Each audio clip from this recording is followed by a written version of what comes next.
I testify that we are of the house of Israel, specifically of the lineage of Joseph, bearing the birthright and charged with the irrevocable responsibility to prepare the world for the second coming of the Savior. Then numberless multitudes among every nation, kindred, tongue, and people will eventually join in proclaiming that Jesus is the Christ, the Son of the living God. You are one of God's noble and great spirits, held in reserve to come to earth at this time. In your premortal life, you were appointed to help prepare the world for the great gathering of souls that will precede the Lord's second coming. You are one of a covenant people.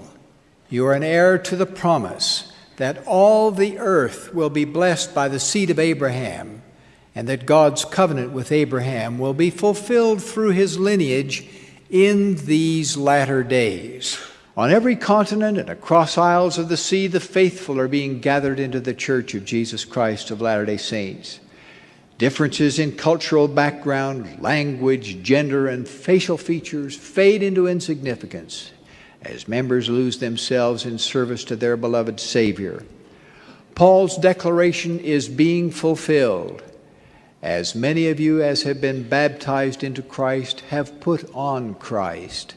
There is neither Jew nor Greek, there is neither bond nor free, there is neither male nor female, for ye are all one in Christ Jesus.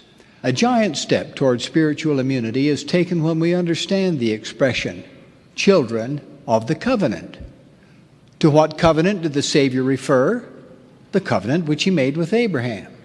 The Lord added, I will remember the covenant which I have made with my people, and I have covenanted with them that I would gather them together in mine own due time. We are also children of the covenant. We have received, as did they of old, the holy priesthood and the everlasting gospel. Abraham, Isaac, and Jacob are our ancestors. We are of Israel. We have a right to receive the gospel, blessings of the priesthood, and eternal life. Nations of the earth will be blessed by our efforts and by the labors of our posterity. The literal seed of Abraham and those who are gathered into his family by adoption receive these promised blessings predicated upon acceptance of the Lord and obedience to his commandments. Speaking of the gathering of Israel and the restoration of the church through the prophet Joseph Smith, Isaiah wrote, It shall come to pass in that day that the Lord shall set his hand again the second time to recover the remnant of his people. And he shall set up an ensign for the nations, and shall assemble the outcasts of Israel, and gather together the dispersed of Judah from the four corners of the earth. These prophecies of hope could materialize if leaders and citizens of nations would apply the teachings of Jesus Christ. We should continue to gather scattered Israel from the four corners of the earth and offer the ordinances and covenants that seal families together forever. These blessings we are to bring to people of all nations. We share an enormous responsibility to be who the Lord wants us to be and to do what he wants us to do. We are part of a great movement, the gathering of scattered Israel. I speak of this doctrine today because of its unique importance in God's eternal plan. As descendants of Abraham, the tribes of ancient Israel had access to priesthood authority and blessings of the gospel, but eventually the people rebelled. They killed the prophets and were punished by the Lord. A loving but grieving Father vowed, I will scatter you among the heathen, and that he did, into all nations. God's promise for the gathering of scattered Israel was equally emphatic. Isaiah, for example, foresaw that in the latter days the Lord would send swift messengers to these people who were so scattered and peeled. This promise of the gathering, woven all through the fabric of the Scriptures, will be fulfilled just as surely as were the prophecies of the scattering of Israel.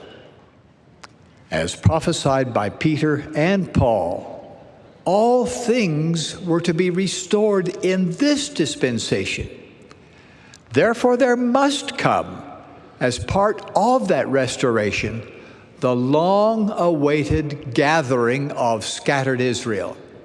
It is a necessary prelude to the second coming of the Lord. This doctrine of the gathering is one of the important teachings of the Church of Jesus Christ of Latter-day Saints. The Lord has declared, "I give unto you a sign that I shall gather in from their long dispersion my people, O house of Israel, and shall establish again among them my Zion." The coming forth of the Book of Mormon is a sign to the entire world that the Lord has commenced to gather Israel and fulfill covenants he made to Abraham, Isaac, and Jacob. We not only teach this doctrine, but we participate in it. We do so as we help to gather the elect of the Lord on both sides of the veil. This work of Almighty God is true. He lives. Jesus is the Christ. This is His church, restored to accomplish its divine destiny, including the promised gathering of Israel.